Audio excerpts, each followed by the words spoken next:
श्रीमद् भगवत गीता यथारूप अध्याय 11 विराट रूप। अर्जुन ने कहा,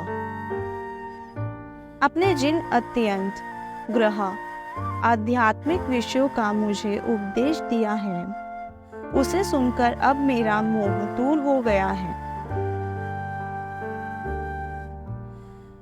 हे कमल नयन, मैंने आपसे प्रत्येक जीव की उत्पत्ति तथा लय के विषय में विस्तार से सुना है और आपकी असीम महिमा का अनुभव किया है।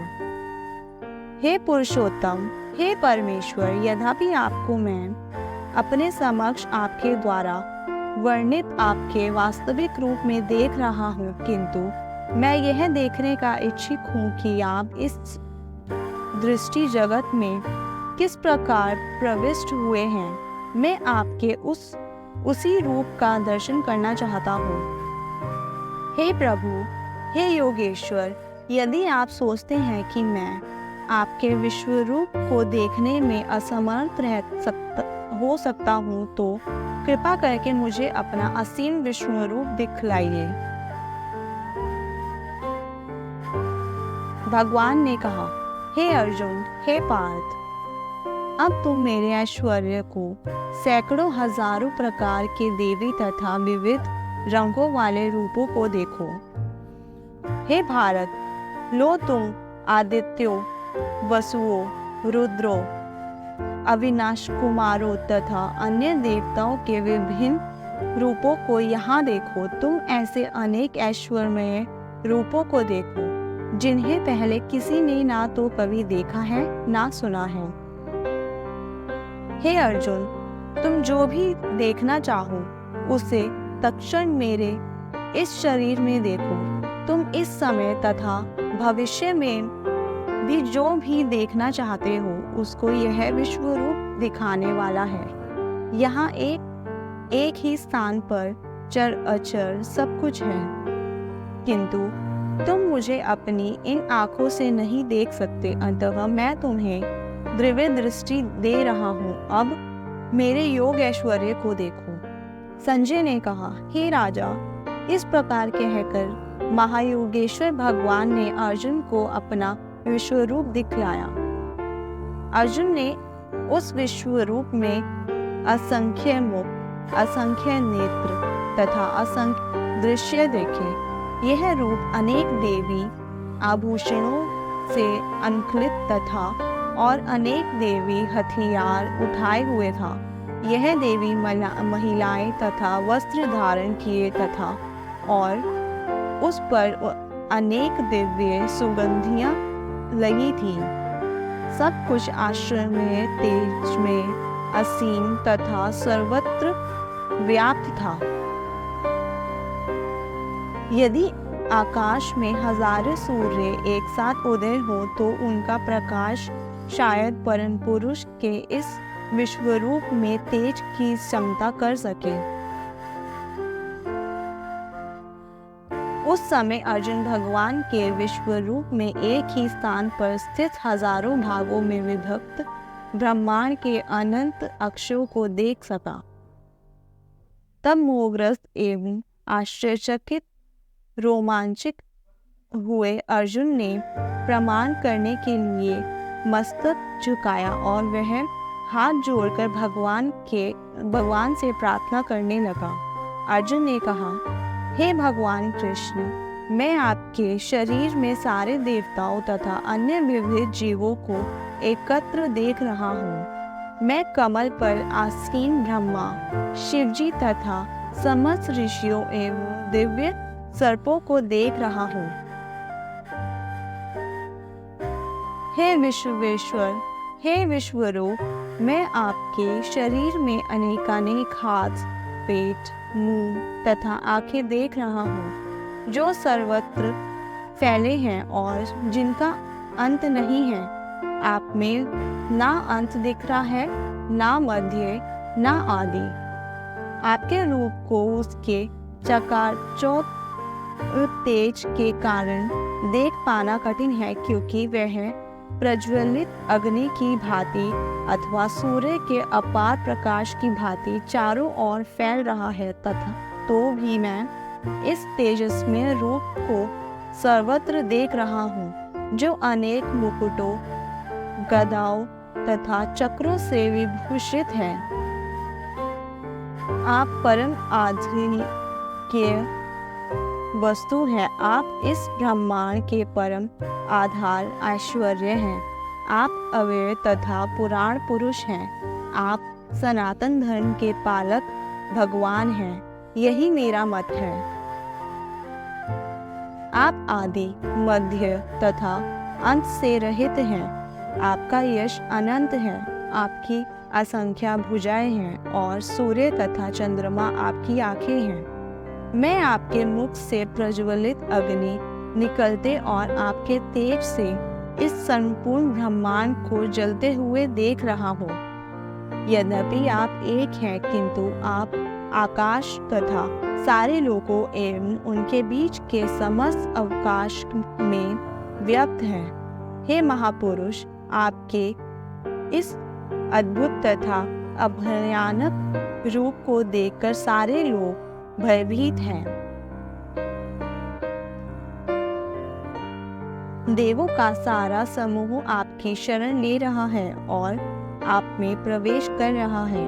उनमें से कुछ अत्यंत भयभीत होकर हाथ जोड़े आपकी प्रार्थना कर रहे हैं। महर्षि तथा सिद्धों के समूह कल्याण हो कहकर वैदिक स्तोत्रों का पाठ करते हुए आपकी स्तुति कर रहे हैं।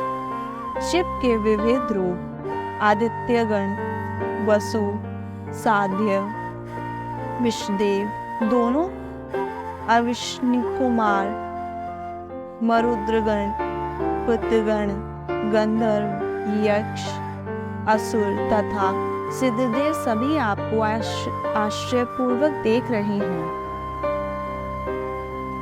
हे महाबाहु, आपके इस अनेक मुख, नेत्र, बाहु, जघा, पांव, पेट तथा भयानक दांतों वाले विराट रूप को देखकर देवतागण सहित सभी लोग अत्यंत विचलित हैं और उन्हीं की तरह मैं भी हूँ। हे सर्वव्यापी विष्णु, नाना ज्योतिर्मय रंगों से युक्त आपको आकाश का स्पर्श करते, मुख फैलाए तथा बड़ी बड़ी चमकती आंखें निकालने देखकर भय से मेरा मन विचलित है। मैं ना तो धैर्य धारण कर पा रहा हूँ, ना मानसिक संतुलन ही पा रहा हूँ। हे देवेश, हे जगेश्वर, आप मुझ पर प्रसन्न हो। मैं इस प्रकार से आपके प्रलयाग्नि स्वरूप मुखों को तथा विकराल दांतों को देखकर अपना संतुलन नहीं रख पा रहा। मैं सब ओर से मोहग्रस्त हो रहा हूँ। धृतराष्ट्र के सारे पुत्र अपने समस्त सहायक राजाओं सहित तथा भीष्म, द्रोण, कर्ण एवं हमारे प्रमुख योद्धा भी आपके विकराल मुख में प्रवेश कर रहे हैं। उनमें से कुछ के शिरों को तो मैं आपके दांतों के बीच चूर्ण हुआ देख रहा हूँ। जिस प्रकार नदियों की अनेक तरंगे समुद्र में प्रवेश करती हैं, उसी प्रकार ये समस्त महान योद्धा भी आपके प्रज्वलित मुखों में प्रवेश कर रहे हैं। मैं समस्त लोगों को पूर्ण वेग से आपके मुख में उसी प्रकार प्रविष्ट होते देख रहा हूँ, जिस प्रकार पतंगे अपने विनाश के लिए प्रज्वलित अग्नि में कूद पड़ते हैं। हे विष्णु, मैं देखता हूँ कि आप अपने प्रज्वलित मुखों से सभी दिशाओं के लोगों को निगले जा रहे हो। आप सारे ब्रह्मांड को अपने तेज से आपूरित करके अपनी विकराल झुलसारी साथी किरणों सहित प्रकट कर रहे हो। देवेश, कृपा करके मुझे बतलाइए कि इतने उग्र रूप में आप कौन हैं? मैं आपको नमस्कार करता हूँ। कृपा करके मुझ पर प्रसन्न हो। आप आदि भगवान हैं। मैं आपको जानना चाहता हूँ, क्योंकि मैं नहीं जान पा रहा हूँ कि आपका प्रयोजन क्या है।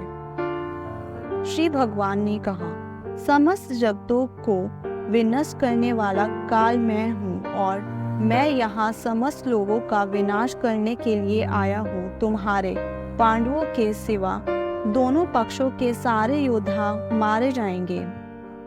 अंततः उठो, लड़ने के लिए तैयार हो और यश अर्जित करो। अपने शत्रुओं को जीतकर संपन्न राज्य का भोग करो। यह सब मेरे द्वारा पहले ही मारे जा चुके हैं। और हे सरसासी, तुम तो युद्ध में केवल निमित्तमात्र हो सकते हो। द्रोण, भीष्म, जयद्रथ, कर्ण तथा अन्य महान योद्धा पहले ही मेरे द्वारा मारे जा चुके हैं। अंततः तुम उनका वध करो और तनिक भी विचलित ना हो। तुम केवल युद्ध करो। युद्ध में तुम अपने शत्रुओं को परास्त करोगे। संजय ने धृतराष्ट्र से कहा, हे राजा, भगवान के मुख से इन वचनों को सुनकर कांपते हुए अर्जुन ने हाथ जोड़कर उन्हें बारंबार नमस्कार किया। फिर उनसे भयभीत होकर अव्युक्त स्वर में कृष्ण से इस प्रकार कहा। अर्जुन ने कहा,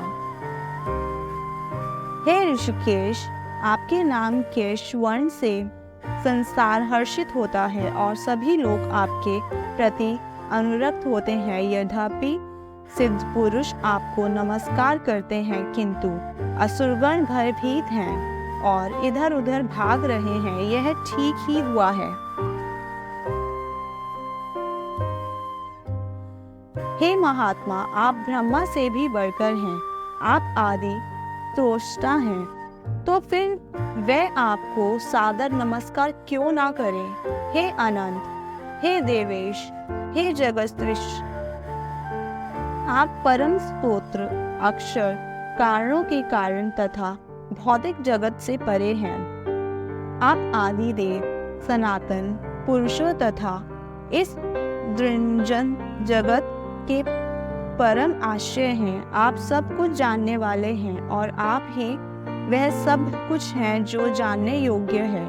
आप भौतिक गुणों से परे परम आश्रय हैं। हे अनंत रूप, यह संपूर्ण दृश्यगत आपसे व्याप्त है। आप वायु हैं तथा परम नियंता भी हैं। आप अग्नि हैं, जल हैं तथा चंद्रमा हैं। आप आदि जीव ब्रह्मा हैं और आप पितामह हैं। अंततः आपको 1000 बार नमस्कार है और पुनः पुनः नमस्कार है। आपको आगे पीछे तथा चारों ओर से नमस्कार है। हे असीम शक्ति, आप अनंत पराक्रम के स्वामी हैं। आप सर्वव्यापी हैं। अंततः आप सब कुछ हैं। आपको अपना मित्र मानते हुए मैंने हृतपूर्व आपको हे कृष्ण, हे यादव, हे सखा जैसे संबंधनों से पुकारा है, क्योंकि मैं आपकी महिमा को नहीं जानता था। मैंने मूर्खतावश या प्रेमवश जो कुछ भी किया है, कृपया उसके लिए मुझे क्षमा कर दें। यही नहीं, मैंने कई बार आराम करते समय एक साथ लेटे हुए या साथ साथ खाते या बैठे हुए, कभी अकेले तो कभी अनेक मित्रों के समक्ष आपका अनादर किया है। हे अच्युत, मेरे इन समस्त अपराधों को क्षमा करें। आप इस चर तथा अचर संपूर्ण दृंगत के जगत जनक हैं। आप परम पूज्य महान आध्यात्मिक गुरु हैं। ना तो कोई आपके तुल्य है, ना ही कोई आपके समान हो सकता है। हे अतुल्य शक्ति वाले प्रभु, भला तीनों लोकों में आपसे बढ़कर कोई कैसे हो सकता है। आप प्रत्येक जीव द्वारा पूजनीय भगवान हैं। अंततः मैं गिरकर सादर प्रणाम करता हूँ और आपकी कृपा की याचना करता हूँ। जिस प्रकार पिता अपने पुत्र की कठिनाई सहकर करता है, या मित्र अपने मित्र की धृष्टता सह लेता है, या प्रिय अपनी प्रिया का अपराध सहन कर लेता है, उसी प्रकार आप कृपा करके मेरी त्रुटियों को सहन कर लें। पहले कभी ना देखे गए आपके इन विराट रूप का दर्शन करके मैं पुलकित हो रहा हूँ, किंतु साथ ही मेरा मन भयभीत हो रहा है। अंततः आप मुझ पर कृपा करें और हे देवेश, हे जगत विश्वास, अपना पुरुषोत्तम भगवान स्वरूप पुनः दिखाएं। हे विराट रूप, हे सहस्त्रभुज भगवान, मैं आपके मुकुटधारी चतुर्भुज रूप का दर्शन करना चाहता हूँ, जिसमें आप अपने चारों हाथों में शंख, चक्र, गदा तथा गदा धारण किए हुए हो। मैं उसी रूप को देखने की इच्छा करता हूँ। भगवान ने कहा, हे अर्जुन, मैंने प्रसन्न होकर अपनी अतरंगा शक्ति के बल पर तुम्हें इस संसार में अपने इस परम विश्वरूप का दर्शन कराया है। इसके पूर्व अन्य किसी ने इस असीम तथा तेजोमय आदि रूप को कभी नहीं देखा था।